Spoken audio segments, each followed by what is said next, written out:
Bonsoir et bienvenue dans votre émission Duel. Duel comme tous les vendredis.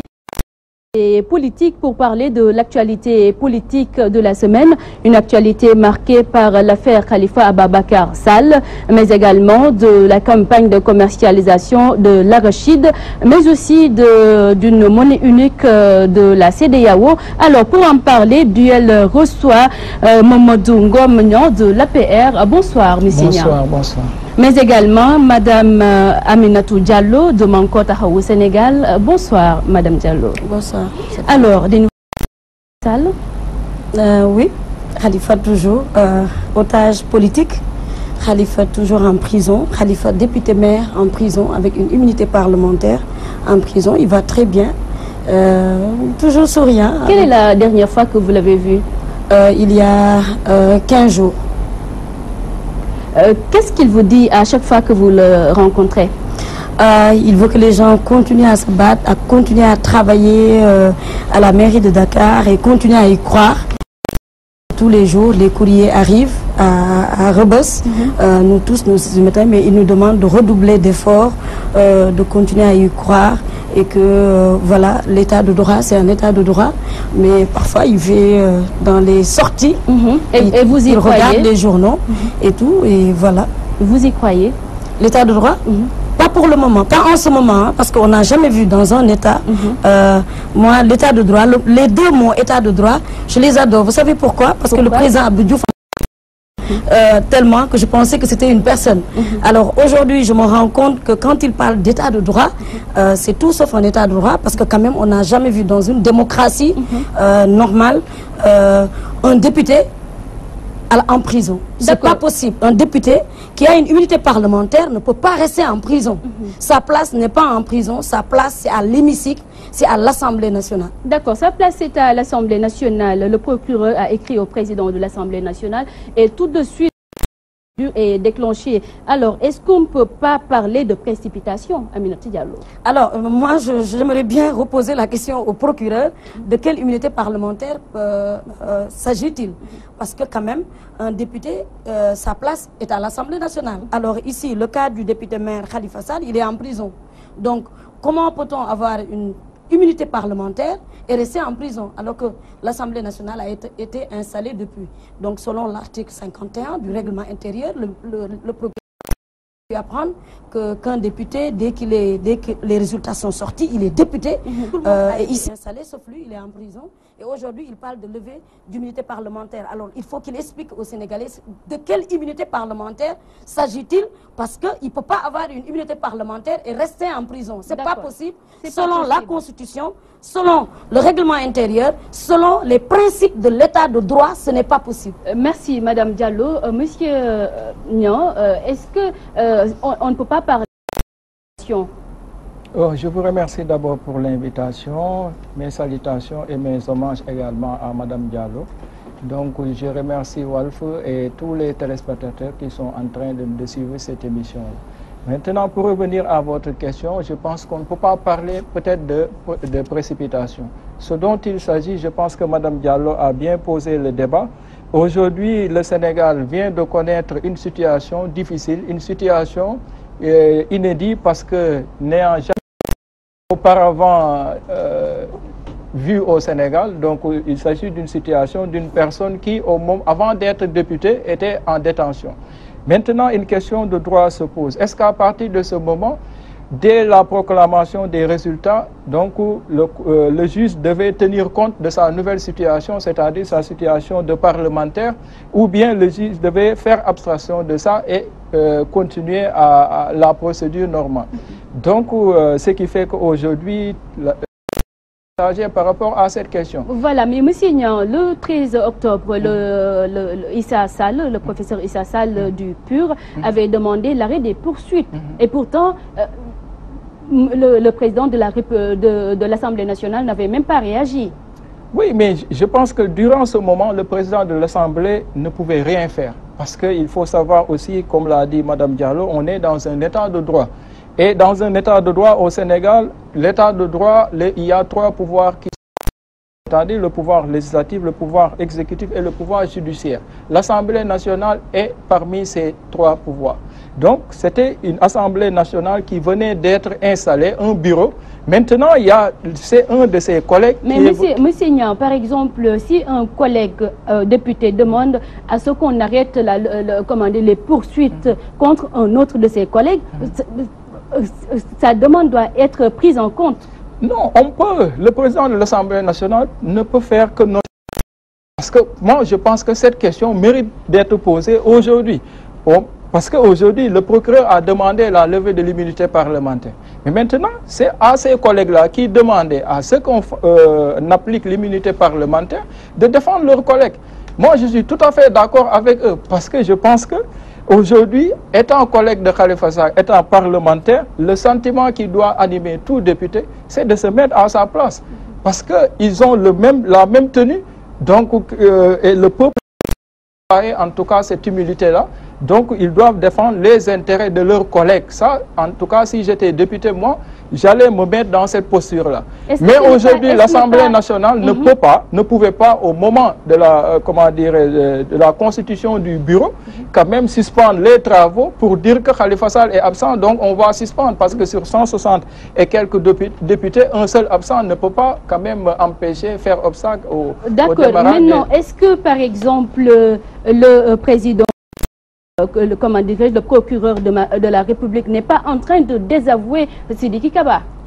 Ouais, c'est ce que disait Mme Diallo. Et comme je dis, je suis membre de l'APR, je suis totalement derrière le président de la République, mais pour une fois, je pense que cette démarche me pose problème. La démarche me pose énormément de problème parce que c'est contradictoire. Parce qu'aujourd'hui, on ne peut pas dire que Khalifa Sall ne peut pas bénéficier de l'immunité parlementaire parce qu'on lève cette immunité. C'est comme si vous demandez l'existant, quelque chose qui n'existe pas, vous me le demandez. Donc moi, à travers cette requête du procureur, je ne comprends absolument rien. Et c'est là où on attend maintenant l'Assemblée nationale. Si on veut une assemblée de rupture, comme l'a prôné le chef de l'État, je pense qu'aujourd'hui, l'Assemblée doit montrer à tous les Sénégalais que maintenant, nous avons l'Assemblée que les Sénégalais attendaient de nous. Parce que la requête doit être motivée. Un membre de l'APR qui demande au président c'est mon avis. Voilà, de l'Assemblée nationale. Parce que pourquoi je le dis parce qu'aujourd'hui, je n'ai pas lu la requête du procureur, mais je sais une chose, c'est qu'aujourd'hui, même si la requête n'est pas claire, la commission ad hoc qui va être constituée doit répondre au procureur pourquoi vous demandez la levée de l'immunité parlementaire du camarade Khalifa Sall. Et le procureur va motiver la requête. Comme ça, eux, ils seront le pied dansé. Mais on ne peut pas lever pour plaire au président de la République, on lève. Donc ça, je pense que nous tous, on s'est engagés derrière ce tombe-là pour combattre l'injustice qui était au Sénégal. Et il ne faut pas aujourd'hui que le président de la République oublie là où il est passé. Moi, il sait parce que vraiment, on est des gens très engagés à ses côtés, mais parfois, des gens le mènent dans un terrain ou un combat qui n'est pas le sien. Parce que ça, c'est un combat de parti, c'est un parti qui a un problème, le problème à l'interne. C'est ma conviction. Merci à Moustapha. Il est jeune, c'est normal, c'est un jeune cadre. C'est normal qu'il parle de ce ton. Il a complètement raison. Une démarche contradictoire, c'est vrai. Vous vous rappelez, en fin 2016, pour mon cas, je suis député. Pour des problèmes de parti, j'ai été interpellé par l'ADIC au tribunal pour aller répondre. J'ai été répondre parce que j'ai l'immunité parlementaire. Mais puisque c'était une bataille politique, il fallait le faire. J'ai été, mais quand il s'est agi, quand le procureur a fait une conférence de presse pour noter mon cas, mais des députés, des femmes et des hommes se sont levés pour dire que l'Assemblée nationale, quand même, c'est pas du n'importe quoi. C'est une institution et nous sommes dans un état de droit. Cet état de droit, il faut le fortifier. Alors, ce qui se passe avec Khalifa Sall, c'est inédit, que ce soit en Afrique et dans le monde. Khalifa Sall, il est maire de Dakar. On parlait d'otage politique, d'un prisonnier politique. Alors, il est rattrapé par son poste de député à l'intérieur de la prison, mais la première des choses, c'était de le faire sortir et de l'installer comme tous les autres députés, parce que c'est ça, dans le cadre du renforcement de l'état de droit, ce qu'il fallait, c'est la Constitution qui le lui confère, C'est le règlement intérieur de l'Assemblée nationale qui le lui confère. Mais où est-ce qu'était le procureur depuis lors? Il ne va pas me dire qu'il suivait le ministre Sidiki Kaba. Mais Sidiki Kaba est le procureur de la République, c'est le procureur de tous les Sénégalais, ce n'est pas le procureur de Sidiki Kaba. Et aujourd'hui que Sidiki Kaba n'est plus là-bas, ben, s'il demande la levée de cette immunité parlementaire, mais on va se poser des questions. C'est quelle immunité parlementaire? Parce qu'ici, il n'y a pas eu d'immunité parlementaire. Parce qu'on l'a laissé comme ça en prison. Et puis l'autre problème, c'est que maintenant, quand on demande la levée de l'immunité parlementaire, tel que je connais l'Assemblée, il faut mettre en place une commission ad hoc.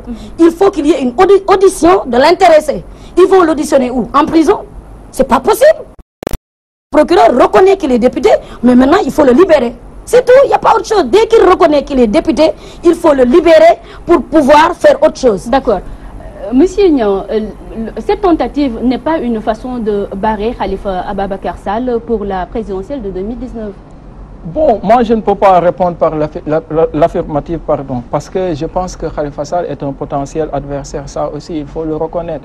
Mais je ne pense pas que le président de la République, avec tout le parcours ou le cursus qu'on lui l'homme d'État qu'il est et toutes les fonctions étatiques qu'il a eu à avoir au niveau de ce pays-là, à occuper au niveau de ce pays, et vraiment l'expérience qu'il a, donc me poserait problème de répondre par l'affirmative. Parce que je sais que, en fait, il ne peut pas aller en élection sans pour autant avoir d'adversaire. C'est tout à fait Maintenant, impossible. selon vous, qu'est-ce qui motive cette décision de lever de l'immunité parlementaire du Mais c'est pour juger Khalifa Sall, parce qu'aujourd'hui, bon, l'État est en train de faire une communication internationale peut-être.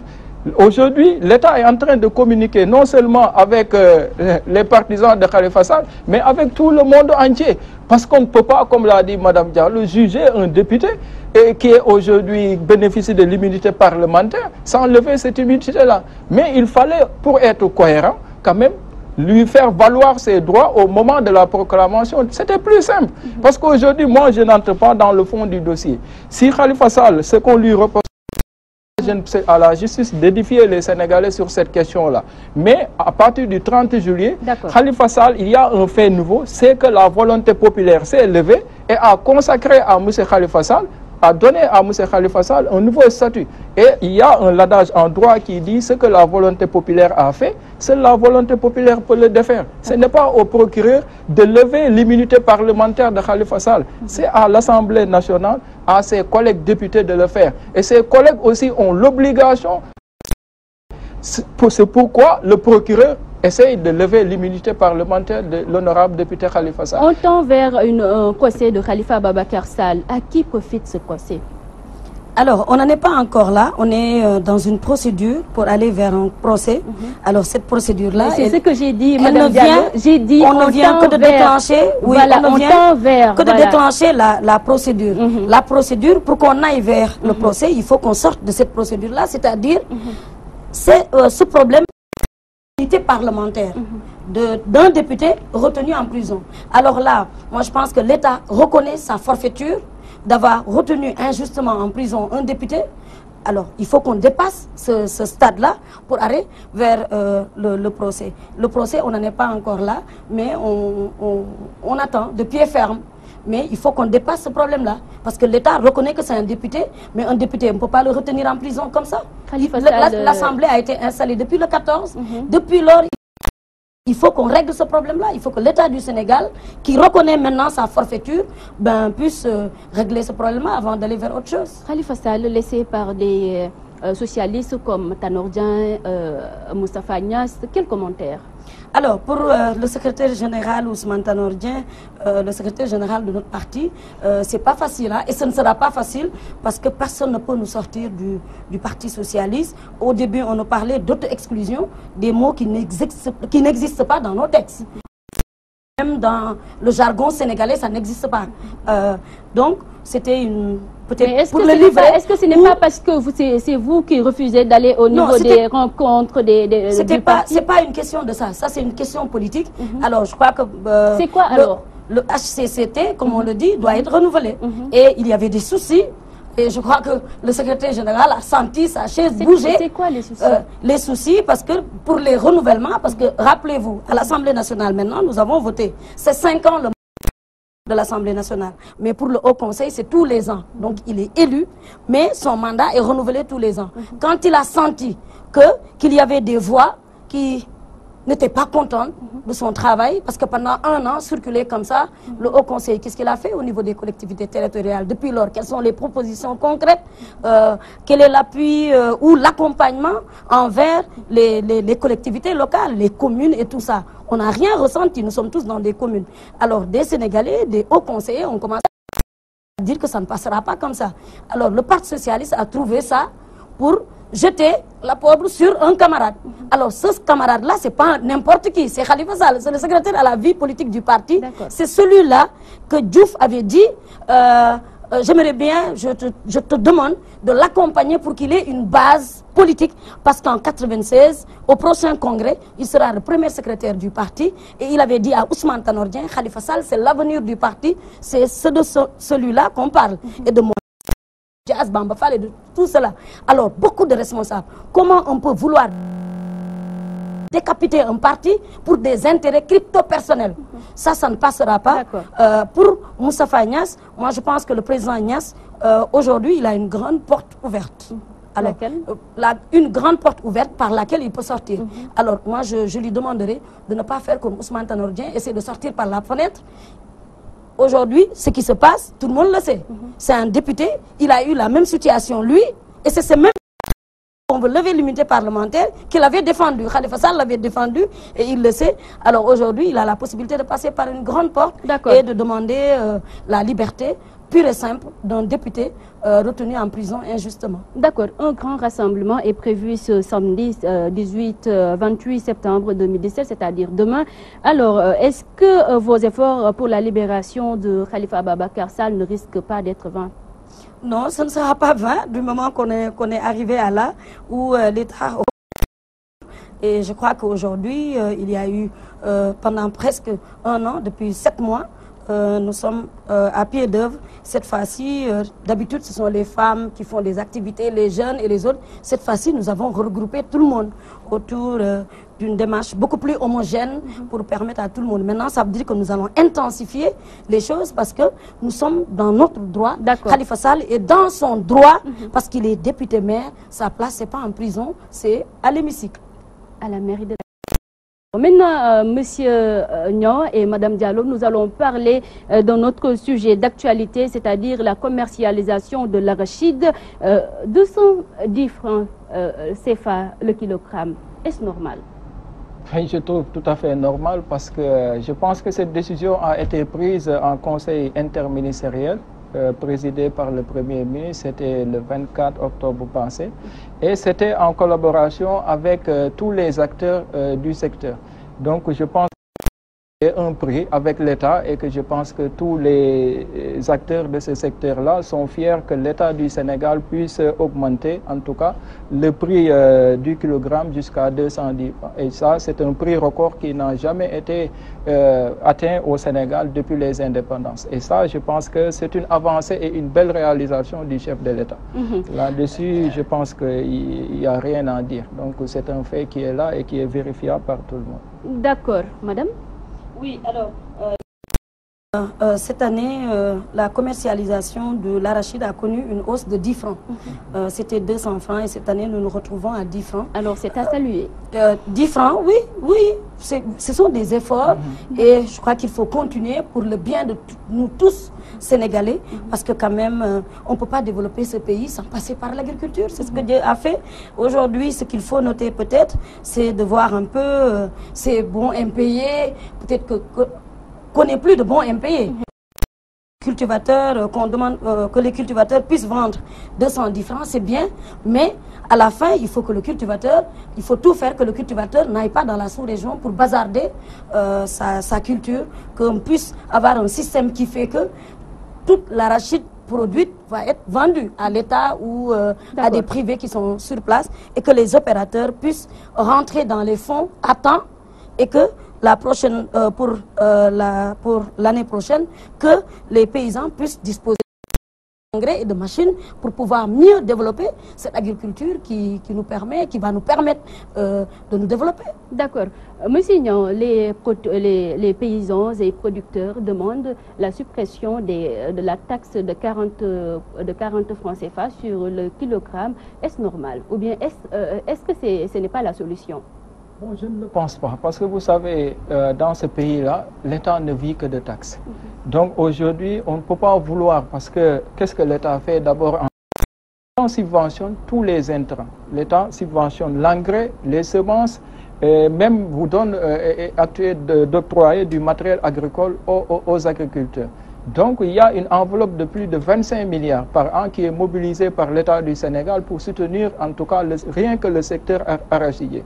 Donc je pense que ça, ce sont des efforts à saluer. Donc aujourd'hui, Mme Diallo parlait de bons impayés, mais à l'état actuel, le Premier ministre disait avant-hier que l'enveloppe globale bons impayés s'élève à 5 milliards. Et l'État a pris une décision, c'est-à-dire à la ferme volonté de payer toutes ces factures-là d'ici la fin de l'année. Donc je pense qu'aujourd'hui, quand même, par rapport au secteur arachidier, il y a vraiment des efforts considérables depuis que le président de la République est là. Et je pense que les acteurs du secteur ne se plaignent pas. D'accord. Nous avons un élément de notre reporter Alassane Ba, comment il s'appelle encore, Oumar Niass parle en le nom, c'est les cultivateurs et paysans qui exigent la suppression des taxes. Je vous propose de le suivre. Sur 3 axes. Le premier axe constitue à dénoncer la taxe que l'État avait mise sur le kilo à exporter, qui s'élevait à 40 francs. Nous lui demandons de l'enlever. Pourquoi? Parce que les conséquences reviennent aux producteurs. C'est nous qui produisons. Une fois il y a la présence des étrangers qui viennent acheter l'arachide pour l'exporter, on remarque nettement qu'il y a un surplus. Donc si l'année dernière on a constaté que l'État a mis 40 francs sur le kilo à exporter, et conséquence on l'a vécu sur la campagne hivernale. Les paysans ont traversé un moment très difficile. C'est-à-dire que les paysans n'arrivaient même pas à avoir de quoi manger.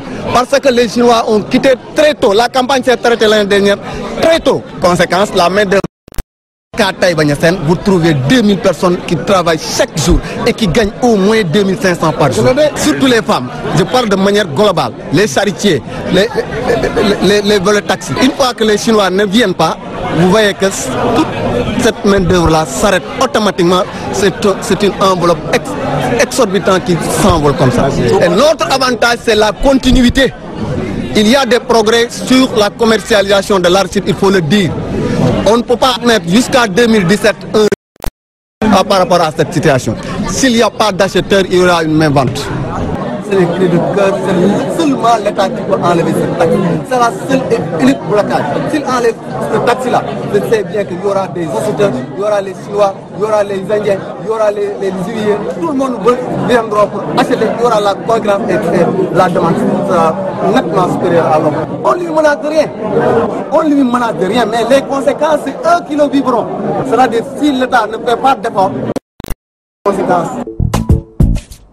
Alors, M. Niang, quelle réaction face à ces menaces brandies par les paysans et agriculteurs? Bon, à part dire que j'espère que leur message ne va pas entrer dans l'oreille d'un sourd et que les membres du gouvernement vont entendre leurs doléances. Ce sont des Sénégalais comme tout le monde, ils ont leur secteur à protéger, donc c'est normal et légitime qu'ils aient cette posture-là et demandent à ce que l'État revoie en tout cas à la baisse cette taxe.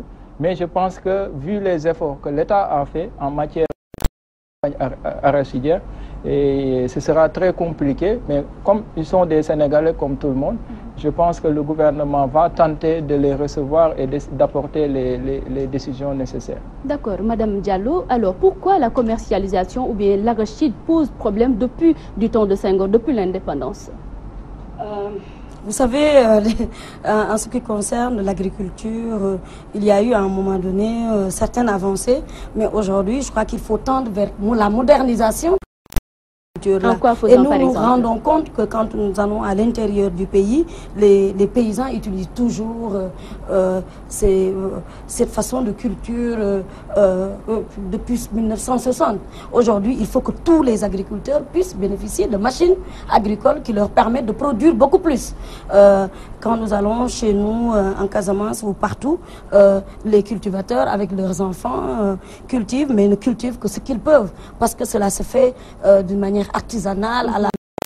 On peut utiliser l'âne ou le bœuf. Moi, je crois qu'il faut aller au-delà de ça aujourd'hui. Il faut que l'État puisse mieux moderniser pour qu'on puisse utiliser ce secteur-là, parce que tout le monde sait que ce secteur-là peut faire vivre, et c'est le seul secteur qui peut aujourd'hui permettre un développement beaucoup plus rapide du Sénégal. Monseigneur, on peut dire que, ou bien on a l'impression que qu'au Sénégal, les paysans sont laissés à eux-mêmes. Et pourtant, ou bien le gouvernement fait des sorties et dire on a fait ceci, on a pris des mesures d'accompagnement. Alors, qu'est-ce qui explique cette situation? Bon, vous savez, il faut se poser également dans quel secteur on est. C'est le secteur agricole. Et le secteur agricole, il y a un régime libéral qui est là. Donc nous ne sommes pas des socialistes au temps où voilà, eux ils géraient l'agriculture. Peut-être il y avait des mécanismes qui faisaient que l'État était également un membre actif en quelque sorte. Et pourtant, même du temps de Senghor, il y avait également ces problèmes. Ces problèmes ont toujours existé. Mais je veux dire aujourd'hui, ces problèmes se sont accentués parce qu'on a libéralisé le secteur. Aujourd'hui, un paysan qui part chez moi à Fatick cultiver là-bas et aujourd'hui il a ses récoltes, il ne voit pas ou il ne sait pas là où écouler donc ces semences-là, ces produits. Donc il met tout sur le dos de l'État. Je pense que ça aussi c'est problématique. Donc l'État aujourd'hui, ce que l'État peut faire, c'est organiser, assainir le secteur dans un cadre qui leur permette de pouvoir écouler normalement leurs produits. Mais également, ce que l'État est en train de faire, c'est-à-dire de mécaniser l'agriculture. Vous avez vu, il y a un programme de 1000 tracteurs que le chef de l'État a lancé. D'accord. Voilà, donc il y a énormément. Aujourd'hui, on parle de semences... voilà, ainsi de suite. Donc, il y a beaucoup de choses, des intrants. En tout cas, ces tracteurs, peut-être, comment dirais-je, il y a eu production, mais en tout cas, vous avez entendu leur message. Alors, Monseigneur, nous allons aborder le dernier virage de cette émission et on va parler de la monnaie unique de la CEDEAO. Qu'en est-il de la position du Sénégal? Bon, je pense que la position du Sénégal est claire. Déjà, c'est ce qui fait que les détracteurs du chef de l'État l'accusent de rouler pour les Français. Et je pense que qui connaît le chef de l'État le connaît pour son calme, sa sérénité, mais également son sang-froid. Donc aujourd'hui, les gens, ils discréditent la monnaie. Ce qu'ils disent. Les détracteurs, la première chose qu'ils disent, c'est que la monnaie CFA est une monnaie coloniale. Première chose. Point final, donc, c'est à nous, Africains, de dire aux Européens que maintenant c'est fini la colonisation et que nous pouvons aller seuls. Alors, est-ce que ça ne serait pas bénéfique pour l'Afrique d'avoir sa monnaie? Mais c'est que les gens sont en train de faire. Et il y a un organe pour ça. Il y a la CEDEAO qui travaille et qui s'est fixé pour objectif d'ici l'horizon 2020 de trouver une monnaie unique africaine. Et donc je pense que ça c'est déjà quelque chose qui est là. Pourquoi le chef de l'État n'a pas assisté? Non, ce n'est pas parce qu'il n'a pas assisté. Le chef de l'État avait bel et bien son agenda. Maintenant, vous savez, aujourd'hui, que le chef de l'État soit là-bas ou qu'il n'est pas en train de fuir le débat? Non, ce n'est pas fuir le débat. Parce que donc on dit, même si le Sénégal a perdu la présidence de la Commission de l'Union africaine, donc c'est à cause de ça, parce que ces pères africains voulaient coûte que coûte sortir de... Mais si on sort du franc CFA, mais on va vers quoi? Déjà, le chef de l'État, lors de sa visite d'État en France, c'est ce qu'il a dit. Donc, nous, la monnaie CFA présente des avantages comme des inconvénients. Maintenant, il faut préserver les avantages et travailler comment améliorer les inconvénients. C'est ça qu'il a dit. D'accord, c'est ça qu'il a dit, Madame Diallo. Alors, comment comprendre l'absence du président de la République au moment où l'Afrique ou bien les pays membres de l'UEMOA discuter pour voir comment est-ce qu'ils pourront avoir une monnaie unique? Alors, Je dirais, par rapport à cette commission présidée par le président Kagame au sein de la CEDEAO, je crois, de l'Union africaine, je crois que c'est hyper important qu'on ait une monnaie. Parce que quand nous allons au niveau international dans des rencontres, on a tendance à entendre les Occidentaux dire que l'Afrique, c'est le grenier du monde. L'avenir du monde, ce sera l'Afrique. Donc, mais je crois que ces phrases-là ne sont pas sorties de n'importe quelle bouche. Il faut qu'on sache que nous avons des ressources et de tout temps, depuis avant la colonisation, nous avons servi à tous ces pays. Mais maintenant, il est temps qu'on pense à nous-mêmes. Et si cette monnaie unique en est une solution, je crois qu'il faut l'expérimenter. Parce que nous avons 2 ans et demi pour y réfléchir. Mais pour le Sénégal, je vous assure que ce ne sera pas facile. Parce que quand vous vous rendez compte que toutes nos publics, privés sont francisés avec toutes les relations que nous avons avec la France. Mais je crois qu'il faut oser aller vers des ruptures. Du moment que nous avons battu campagne sur la rupture en 2012, il faut que le Sénégal et tous les pays africains réfléchissent. Nous avons tous des réserves. Si nous mettons ensemble nos réserves, mais je vous assure que nous aurons la meilleure monnaie et nous pourrons nous développer sans être utilisés par les autres. Il faut qu'on expérimente pour une fois en Afrique, qu'on ait une monnaie unique. Il faut oser. Ce qu'on est en train de faire, mais oser, nous le faisons les choses dans la prudence. Ce que nos pères africains ne comprennent pas. Parce qu'aujourd'hui, les gens ne font que diaboliser les Français. Mais je sais que le président de la République, ce qu'il a dit, c'est clair. Il est dedans, la position du Sénégal et la position de l'Afrique. Maintenant, ce que le président demande, c'est qu'on soit prudent. Parce qu'il ne faut pas sacrifier les générations futures. Aujourd'hui, on parle d'une monnaie unique, d'une rupture. Parce que c'est ce que Sékou Touré avait dit au général de Gaulle. Parce que lorsqu'il faire, comment dirais, l'indépendance forcée, donc Senghor a été prudent. Lorsque le général de Gaulle est venu, il a dit, vous voulez l'indépendance, prenez-la, la Guinée est partie. Et à partir de ce moment, le Sénégal a su hériter de tout ce que les Français avaient laissé ici. La Guinée souffrait durant cette période. Alors Macky Sall est sur cette lancée? Non, Macky est sur cette lancée parce que ce qu'il ne veut pas, c'est qu'il en a lui pour 2 mandats, c'est pas beaucoup, mais il doit... Il n'en a pas pour 3 alors? Non, non, non, c'est pour 2. Là, je pense que cette question, elle est définitivement réglée. D'accord. Et je pense que ce sera aux autres, mais nous, c'est pour 2 mandats, ça c'est définitivement réglé. Il en a pour 2, mais aujourd'hui, il est le président de tous les Sénégalais et il est un panafricain qui doit défendre les intérêts des Africains. Ce qu'il appelle, c'est la prudence, c'est-à-dire il faut laisser aux acteurs, aux économistes, aux intellectuels de nous dire les mécanismes, les moyens et de convaincre les Africains que c'est faisable. Mais aujourd'hui, faire une rupture alors que tous les financements, le trésor des Africains est établi au niveau du trésor français. Donc c'est problématique. C'est problématique. Merci à vous, Madame Diallo. C'est la fin de cette émission. Merci Safiatou Cissé et merci à M. Ngom, M. Moustapha Mamadou Ngom Niang. Merci pour ce débat. Nous sommes Sénégalais, nous avons été ensemble dans le Benno Bokk Yakaar, nous avons battu campagne en 2012 ensemble et nous sommes l'avenir. Et c'est important qu'on puisse avoir des débats comme ça, très civilisés et tout. Nous remercions Walfadjri d'avoir misé sur la jeunesse et pour ce genre de débat. Et merci à tous les spectateurs de Walfadjri partout dans le monde où ils se trouvent. D'accord. Merci à vous également, Monsieur Niang. Merci, je vous remercie. Je remercie également Madame Diallo. Je pense que le débat a été bénéfique pour tout un chacun.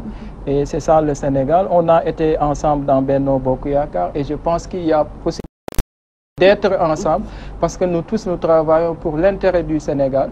Quand l'essentiel c'est de combattre l'injustice et quel que soit le parti où on est, nous sommes tous des Sénégalais et le sort réservé aux frères Khalifa Sall, je peux vous assurer que même le président de la République, ce cas-là lui fait un problème. Mais aujourd'hui, il y a des choses qu'on peut dire et qu'on ne peut pas dire. Mais nous allons prier tous pour que Khalifa Sall puisse recouvrer la liberté et retrouver sa famille et ses camarades. Nous n'avons pas peur de Khalifa Sall parce que le second mandat est quasiment atteint.